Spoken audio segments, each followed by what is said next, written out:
Hello friends. तो आज की इस वीडियो में हम बात करने वाले हैं जियो फाइनेंशियल सर्विसेज। एक रैशनल पर्सपेक्टिव जो है वो मैं आपके सामने यहाँ पे रखने वाला हूँ। रिसेंटली बहुत सारे यूट्यूबर्स हैं, बहुत सारी मीडिया हाउसेस है जो स्टॉक के बारे में इतना डिस्कस कर रहे हैं, मतलब पब्लिक में भी इस स्टॉक के बारे में एक पर्टिकुलर इंटरेस्ट जैसा अभी है मार्केट में। तो यहाँ पे मैं आपके सामने एक रैशनल पर्सपेक्टिव यहाँ पे रखूंगा जो डिफरेंट होगा बाकी सबसे, और वही हमारी चैनल का भी मोटो है कि जहाँ पे एक वैल्यू एडिशन हो। आप जब भी हमारे कोई भी वीडियोस आप जब भी देखो तब, तो यहाँ पे सबसे पहले जो डिस्क्लेमर है वही है कि यहाँ पे हमारी किसी भी तरह की रिकमेंडेशन नहीं है इस स्टॉक को लेके या किसी भी स्टॉक को लेके बाय सेल या होल्ड करने की। हमारी अभी इस स्टॉक के अंदर कोई किसी भी तरह की कहीं पे भी कोई पोजीशन नहीं है, बट यहाँ पे हम एक बिजनेस को हम समझेंगे। और ऑलरेडी बहुत सारे यूट्यूबर जो है वहाँ पे इस स्टॉक के बारे में ऑलरेडी इसके फंडामेंटल्स जो है वो सारी चीज़ें जो है वो ऑलरेडी डिस्कस वो लोग कर चुके हैं। तो यहाँ पे हम वहाँ पे उतना फोकस नहीं करेंगे, बट अदर जो एस्पेक्ट है वहाँ पे हम इसके ऊपर फोकस करने वाले हैं। तो ये वीडियो जो है वो बहुत ही इन्फॉर्मेटिव होगा। और दूसरी बात ये भी है कि हमारे जो प्रीवियस वीडियोस जो भी हम अभी चैनल पे डाल रहे हैं उसके लिए भी अच्छा फीडबैक आ रहा है, तो उसके लिए आप सबको थैंक यू। और अगर अभी तक आपने चैनल को सब्सक्राइब नहीं किया है तो प्लीज चैनल को सब्सक्राइब कर दें। तो आइए स्टार्ट करते हैं जियो फाइनेंशियल सर्विसेज के बारे में कि हमारा पर्सपेक्टिव इस स्टॉक को लेके क्या है। तो स्टार्ट करने से पहले हम समझ लेते हैं कि कंपनी का जो बिजनेस है वो क्या है। तो यहाँ पे आप देख सकते हो ये स्लाइड जो है वो कंपनी के जो प्रेजेंटेशन जो रिसेंटली रिलीज हुआ था उसमें से हमने ये स्लाइड जो है वो लिया हुआ है कि जहां पे आप देख सकते हो कि जियो फाइनेंशियल सर्विसेज लिमिटेड जो है वो एक होल्डिंग कंपनी होगी। तो उसके नीचे जो आप देख सकते हो कि अराउंड 6 अलग अलग कंपनीज होगी। तो यहाँ पे एक है जियो फाइनेंस लिमिटेड जो ऑलरेडी वो बोल रहे हैं कि एग्जिस्टिंग बिजनेस है, फिर होगा इंश्योरेंस ब्रोकिंग का बिजनेस, फिर है पेमेंट बैंक, फिर है पेमेंट सॉल्यूशन लिमिटेड, फिर है रिलायंस का इंडस्ट्रियल इन्वेस्टमेंट होल्डिंग करके है, और फाइनली एक एएमसी बिजनेस जो वो स्टार्ट करने वाले हैं कि भाई ब्लैक रॉक जो करके एक बहुत ही बड़ी एसेट मैनेजमेंट कंपनी है यूएस में जो इंडिया में आ रही है। जियो फाइनेंस के साथ उसका टाई अप वगैरह हो रहा है और फ्यूचर में उसका बहुत सारे प्लान्स वगैरह होने वाले हैं। तो इस तरह से अभी कंपनी का जो स्ट्रक्चर है उस हिसाब से जियो फाइनेंशियल सर्विसेज जो है वो एक होल्डिंग कंपनी होगी, और उसके नीचे ये जो जितनी भी हम सब्सिडरीज देख रहे हैं उसके अंडर में ही वो मेन बिजनेस होने वाला है। यहाँ पे रिसेंटली मैं एक बुक पढ़ रहा था, where the money is the value investing in the digital age by Adam Seessel. तो यहाँ पे वो एक चेकलिस्ट की बात करते हैं, मतलब वो कभी किसी भी कंपनी में जब वो इन्वेस्ट करते हैं तो उसमें वो क्या देखते हैं, कौन कौन से चीज है, फैक्टर्स है, पैरामीटर्स है, वो देखते हैं और उसके बाद वो इन्वेस्ट करते हैं। तो उसके बारे में हम यहाँ पे पहले वो डिस्कस करेंगे और इसी फ्रेमवर्क को हम जियो फाइनेंशियल सर्विसेज जो है उसमें हम उसको अप्लाई करने का ट्राई करेंगे। तो आइए स्टार्ट करते हैं कि पहला जो उनका पैरामीटर है वो है बिजनेस क्वालिटी। मतलब वो हमेशा देखते हैं कि बिजनेस की जो क्वालिटी है वो कैसी है, मतलब मीडियोकर है, पुअर है, अच्छी है, ग्रेट है, किस तरह की कंपनी है, कंपनी का जो बिजनेस है उसकी क्वालिटी क्या है, कंपनी के बिजनेस मॉडल क्या है, बिजनेस का फंडामेंटल्स क्या है, वो सारी चीजें देखते हैं वो बिजनेस क्वालिटी के अंदर। तो अगर हम यहाँ पे लेट्स से कि अगर हम जियो फाइनेंशियल सर्विसेज की अगर हम यहाँ पे बात करते हैं तो वहां पे अगर हम देखेंगे तो जो जितने भी बिजनेस अभी हम प्रीवियस स्लाइड में हमने देखे जो बिजनेसेस हैं उसकी अपॉर्चुनिटी साइज जो है वो बहुत ही बड़ी है। मतलब यहाँ पे कंपनी अगर चाहे तो उस मतलब लेट्स से कि जैसे जैसे इंडिया ग्रो करेगा, जैसे जैसे हमारी पर कैपिटा इनकम जो है वो ग्रो करेगी, तो उस हिसाब से वेल्थ मैनेजमेंट, एसेट मैनेजमेंट, ये सारी चीजें, ये सारे बिजनेसेस जो हैं वो ग्रो करने ही वाले हैं। तो अगर उस हिसाब से, अगर उस पर्सपेक्टिव से अगर हम देखते हैं तो बिजनेस क्वालिटी अभी अच्छी लगती है। मतलब यहाँ पे पोटेंशियल है। आप एक चीज हमेशा याद रखना कि जब भी हम जेएफएस मतलब जियो फाइनेंशियल सर्विसेज की हम बात करते हैं तो यहाँ पे अभी सिर्फ और सिर्फ पोटेंशियल है। मतलब बिजनेस अभी स्टार्ट हो रहा है, बिजनेस अभी स्टार्ट, मतलब ऐसा नहीं है कि फुल फ्लेज में स्टार्ट हो गया है। ये चीज हमें हमेशा याद रखनी है जब भी हम इस स्टॉक में हम कुछ भी अगर हम सोच रहे हैं, स्टडी कर रहे हैं, तो यहाँ पे ये चीज हमें हमेशा याद रखनी है। तो बिजनेस क्वालिटी अगर हम पोटेंशियल के हिसाब से देखें तो अच्छी है, बट एज ऑफ नाउ मतलब क्या बिजनेस कंपनी जियो फाइनेंशियल सर्विसेज अभी क्या बिजनेस कर रही है और उसकी क्वालिटी कैसी है वो जज करना क्वाइट डिफिकल्ट है। क्यों? क्योंकि अभी कंपनी के पास बिजनेस है ही नहीं। आप ऐसा भी समझ सकते हो, मतलब कंपनी ने अभी बिजनेस स्टार्ट कर रहा है, मतलब वो अभी एकदम नेसेंट स्टेज में है कि जहां से अभी तो वो स्टार्ट करेगा उसके बाद आगे बढ़ेगा। तो यहाँ पे हम बिजनेस क्वालिटी के बेस पे हम जज नहीं कर सकते कि वेदर वी शुड इन्वेस्ट और नॉट। तो ये पहला स्टेप है बीएमपी चेकलिस्ट, मतलब ये जो फ्रेमवर्क जो ऑथर ने दिया है उस हिसाब से अगर हम सोचें तब की बात है। फिर नेक्स्ट है वो ऐसा बोलते हैं कि आपको अगर बीएमपी चेकलिस्ट है उसमें आपका सेकंड फैक्टर है मैनेजमेंट की क्वालिटी आपको देखनी है। मतलब जो भी बंदा कंपनी को रन कर रहा है, कंपनी का जो टीम है वो कैसी है, उसकी क्वालिटी हमें चेक करनी है। तो अगर हम यहाँ पे लेट्स से कि जियो फाइनेंस की अगर बात करते हैं, तो यहाँ पे कंपनी का जो मैनेजमेंट है वो, अगर आप कंपनी की वेबसाइट पे जाके देखोगे तो वहां हितेश करके है, तो वो कंपनी के जो सीईओ होने वाले, आई थिंक सीईओ है, तो वो कंपनी को रन कर रहे हैं अभी के लिए। अगर उसका भी आप बैकग्राउंड वगैरह देखोगे तो वो मतलब आईसीआईसीआई से आए हैं, तो वहां पे उन्होंने जो इनिशियल जो कंपनी आईसीआईसीआई बैंक का जो इनिशियल बिजनेस था वो उन्होंने स्टार्ट करने में हेल्प किया था, और बहुत सारी चीजें वहां पे लिखी हुई है। तो अगर वैसे अगर हम देखने जाएं तो मैनेजमेंट की क्वालिटी अभी हमें सही दिख रही है, ऐसा कुछ भी ऐसा कोई रेड फ्लैग ऐसा हमें देखने को अभी तक नहीं मिला है। यहाँ पे हमें ये समझना है कि बैंक्स एंड एनबीएफसी ये दो इस टाइप के बिजनेस हैं कि जहां पे आपको एक ट्रैक रिकॉर्ड होना चाहिए। मतलब जब भी आप किसी भी मैनेजमेंट को जज करते हो, at least in the domain of banks and NBFC, तो वहां पे आपका जो भी बंदा उस बिजनेस को रन कर रहा है, तो उसका कोई ना कोई ट्रैक रिकॉर्ड होना चाहिए कि ओके इस बंदे को पास एक्सपीरियंस है कि वो एसेट क्वालिटी मेंटेन करेगा, और बाकी जितने भी बैंक्स एंड एनबीएफसी के रिलेटेड जो रेशियोस होते हैं, return ratio, capital adequacy ratio, वैसे बहुत सारे रेशियो है कि जो मेंटेन करता रहेगा और उसके बाद भी वो बिजनेस को चलाता रहेगा। तो यहाँ पे अभी वो चीज जो है वो मिसिंग है। मतलब यहाँ पे अभी हमें पता नहीं है कि मैनेजमेंट, हाँ अगर ऑन द फेस अगर हम देखेंगे तो हाँ हमें लगेगा कि ओके इसके क्रेडेंशियल है जो है वो अच्छे हैं, बट अभी तक जब तक बिजनेस स्टार्ट होगा उसके बाद हमें पता चलेगा कि ओके 1-2 साल जाएंगे, थोड़े क्वार्टर्स जाएंगे, फिर हमें पता चलेगा कि किस तरह का जो मैनेजमेंट है उसका अप्रोच क्या है। तो ये बहुत सारी चीजें हैं जो अभी भी अगर हम चाहे तो इसमें हम जज नहीं कर सकते। हाँ ऑन द फेस जैसे मैंने आपको बोला कि मैनेजमेंट अभी हमें सबको अच्छा दिखता है जिसका उनका जो पास्ट वर्क एक्सपीरियंस है उसके हिसाब से, बट अगर हमें जज करना है कि वो जियो फाइनेंस को अच्छे से रन करेंगे तो उसके लिए हमें वेट करना है अभी, कि जब 3-4 क्वार्टर और चले जाएंगे उसके बाद हमें पता चलेगा कि बिजनेस कैसे वो रन कर रहे हैं, मैनेज कर रहे हैं। फिर नेक्स्ट है प्राइस। तो यहाँ पे प्राइस मतलब कि आप कंपनी के जो स्टॉक है उसको परचेस करने के लिए आप उसका क्या वैल्यूएशन लगा रहे हो, वो यहाँ पे प्राइस का मीनिंग है। जब ऑथर बोल रहे हैं कि प्राइस, तो प्राइस मतलब क्या, तो वैल्यूएशन, प्राइस मतलब यहाँ पे वैल्यूएशन है।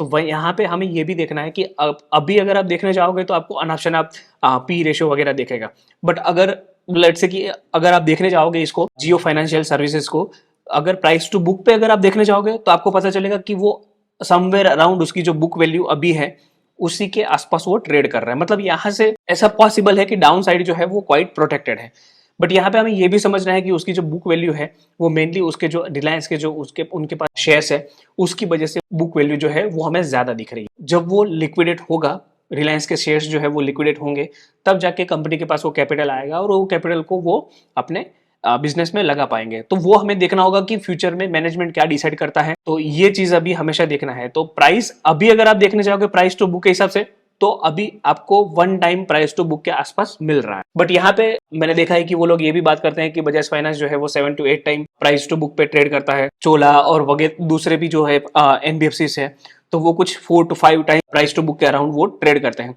तो यहाँ से सीधा सीधा मतलब हमें भी ऐसा लगता है कि जो अभी 200 का स्टॉक है वो 800, 900, 1000 चला जाएगा। तो ये अभी ये परसेप्शन मार्केट में भी चल रहा है और इसी की वजह से बहुत सारे रिटेल इन्वेस्टर्स जो है वो भी बाय कर रहे हैं, और हमने देखा है कि रेप्यूटेड म्यूचुअल फंड हाउसेज जो है वो भी इसमें स्टेक ले रहे हैं। मतलब ये एक चीज जो है वो हमारी समझ में अभी तक नहीं आ रहा, क्योंकि जहां पे अभी बिजनेस है भी नहीं, और ऐसी जगह पे आप पब्लिक मनी को कैसे आप इन्वेस्ट कर सकते हो। तो आपको हमेशा ये भी देखना है, म्यूचुअल फंड में थोड़ा ये चीज चक्कर भी रहता है, तो आपको ये भी ध्यान में रखना है। तो ये हो गया बीएमपी चेकलिस्ट, और उस हिसाब से हमने जियो फाइनेंशियल सर्विसेज को हमने उस फ्रेमवर्क में डाल के हमने एनालाइज किया। अभी नेक्स्ट मीडिया हाउसेज जो है ना वो जनरली क्या करते हैं ना कि जब भी मतलब उनके अगर फेवर में कोई चीज है तो वो ट्राई करेंगे कि उसको बड़ा चढ़ा के कैसे दिखाएं। फॉर एग्जांपल जब लास्ट क्वार्टर में जब रिजल्ट आया था जियो फाइनेंस का, तो आप सिर्फ उसकी हेडलाइंस देखिए कि Jio financial service record 101% profit surge in first post listing quarterly report. अभी कोई अगर रिटेल इन्वेस्टर है जिसको इतना आइडिया नहीं है और वो डायरेक्टली स्टॉक में या जियो फाइनेंस में उसको लगता है कि ये मल्टी बैगर बन जाएगा, और उस हिसाब से वो जब ये सर्च करता है और उसको पता चलता है कि इसका तो प्रॉफिट जो है वो 100% से भी ज्यादा बढ़ गया है, मतलब कि स्टॉक जो है वो 200-250 के आसपास चल रहा है वो सीधा 500 के आसपास हो जाएगा, तो वो भी बाय करने लगता है। तो ये अच्छी चीज नहीं है जो अभी करंटली मार्केट में चल रही है। आप और भी ऐसे देख सकते हो, देखो कि हर जगह पे आपको दिखेगा कि 101% क्वार्टर ऑन क्वार्टर, पर यहाँ पे अगर आप देखोगे तो किसी ने भी हेडलाइन में ये नहीं लिखा है कि ये जो इम्पैक्ट आया है वो क्यों आया है, क्योंकि उनको भी अपना जो आईबॉल्स है वो ग्रैब करना है।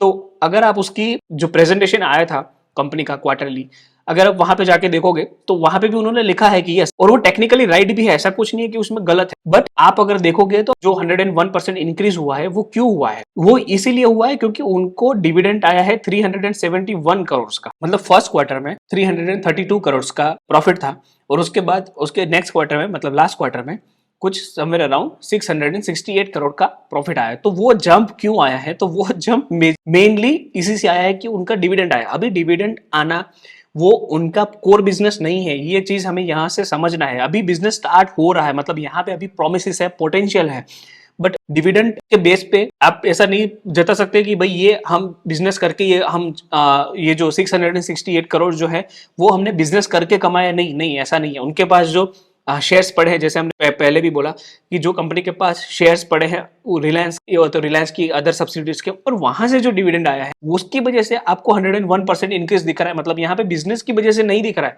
तो ये हमें बहुत ही केयरफुल रहना है। दूसरा चीज मैं ये भी आपको एक बार सजेस्ट करूंगा कि जो लेटेस्ट और जितने भी इसके अभी तक के जितने भी प्रेजेंटेशन आए हैं क्वार्टरली रिजल्ट के बाद, तो वहां पे आप देखोगे तो अभी काम अभी चालू हो रहा है, बिजनेस अभी स्टार्ट हो रहा है। मतलब अभी धीरे धीरे वो स्टार्ट होगा और उसके बाद हमें पता चलेगा। मतलब अगर हम कंजर्वेटिवली अभी अगर मैं बोलता हूं, अगर तो अभी यहाँ से अभी 1 या 2 साल का अभी हमें हमें यहाँ पे वेट एंड वॉच जैसा आपको करना चाहिए। वाई?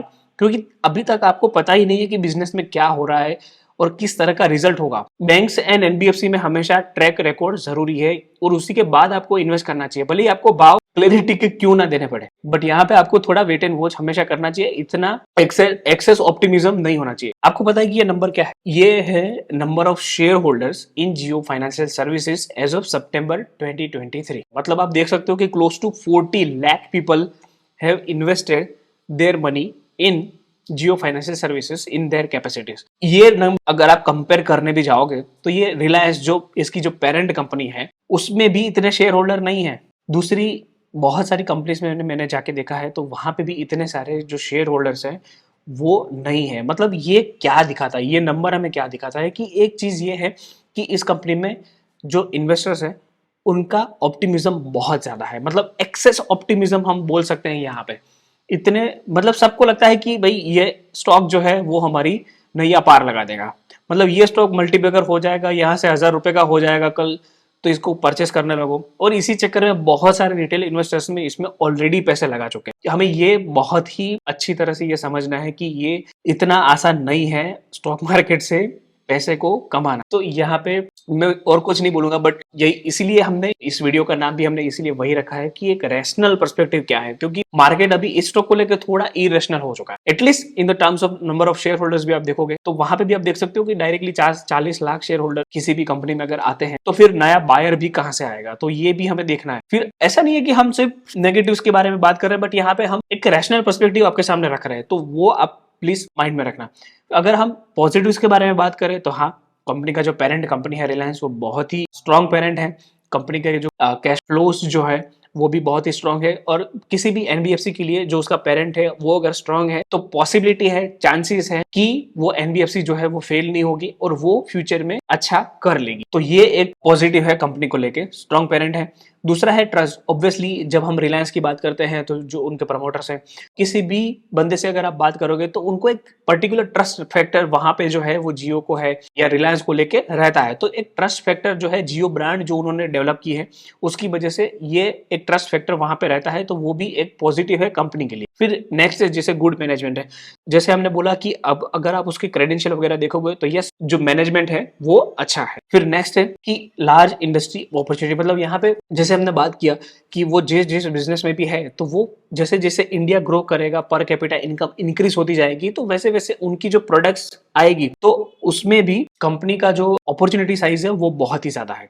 तो ये एक अच्छी बात है कंपनी को लेकर। फिर है जियो इकोसिस्टम। मतलब यहाँ पे हमने ये भी देखा है कि जियो मार्ट है, फिर जियो का टेलीकॉम तो है ही ऑलरेडी, और ये एक नया जियो के ब्रांड के नाम से एक एनबीएफसी आ रहा है। तो अगर ये पूरी इकोसिस्टम जो है अगर उसको वो अगर लेवरेज कर पाते हैं, कंपनी का जो मैनेजमेंट है अगर वो जियो की पूरी इकोसिस्टम को अगर लेवरेज कर पाते हैं, तो कंपनी जो है वो अच्छा खासा अपने शेयर होल्डर्स के लिए वेल्थ क्रिएट कर सकती है, उसमें कोई भी डाउट नहीं है। तो ये है कंपनी के जो मेन पॉजिटिव्स है। बट अगर हम नेगेटिव्स के बारे में भी अगर बात करें तो हमें ये भी ध्यान में रखना है कि ये जो इंडस्ट्री में ये लोग बिजनेस करने वाले हैं वो एक हाईली कॉम्पिटिटिव इंडस्ट्री है। मतलब यहाँ पे ऑलरेडी बहुत सारे एस्टेब्लिश्ड प्लेयर हैं जो ऑलरेडी बिजनेस कर रहे हैं। तो ऐसी इंडस्ट्री में, ऐसी हाईली कॉम्पिटिटिव इंडस्ट्री में जियो फाइनेंशियल सर्विसेज को अगर अपना पैर जमाना है तो उसको कुछ नया करना पड़ेगा, कुछ डिसरप्टिव करना पड़ेगा, कुछ इनोवेटिव करना पड़ेगा। तो वो एक चीज है यहाँ पे। फिर नेक्स्ट है कि कंपनी के पास अभी कोई भी ट्रैक रिकॉर्ड नहीं है। हम यहाँ पे जियो फाइनेंशियल सर्विसेज के बारे में बात कर रहे हैं, हम रिलायंस के बारे में बात नहीं कर रहे हैं प्लीज। तो ये एक चीज याद रखना। तो ट्रैक रिकॉर्ड नहीं है और उसके वजह से हमें ये चीज याद रखना है कि इन्वेस्ट करते टाइम आपको रैशनल बनना है। फिर नेक्स्ट है कि जब भी हम की एसेट मैनेजमेंट कंपनी के बारे में बात करते हैं ना, तो वहां पे प्राइसिंग पावर जो है वो बहुत ही कम होता है। लेट्स से कि आपको कोई स्मार्टफोन खरीदना है, तो अगर आपको कोई भी बंदा जो अच्छी, लेट्स से कि आपको ईएमआई पे करना है, और अगर आपको जो भी बंदा, मतलब जियो फाइनेंस हो या बजाज फाइनेंस हो या पूना वाला हो या कोई भी हो, जहां से आपको बेटर डील मिलेगी वहां से ही आप परचेस करोगे। मतलब ऐसा कुछ भी नहीं है कि लेट्स से कि आपने बजाज फाइनेंस से परचेस किया तो आपको कुछ और एक्स्ट्रा बेनिफिट मिलने वाले, ऐसा कुछ भी नहीं होने वाला। तो यहाँ पर प्राइसिंग पावर जो है वो ऑलमोस्ट नेग्लिजिबल है in the case of Jio financial services. तो ये चीज भी हमें याद रखना है।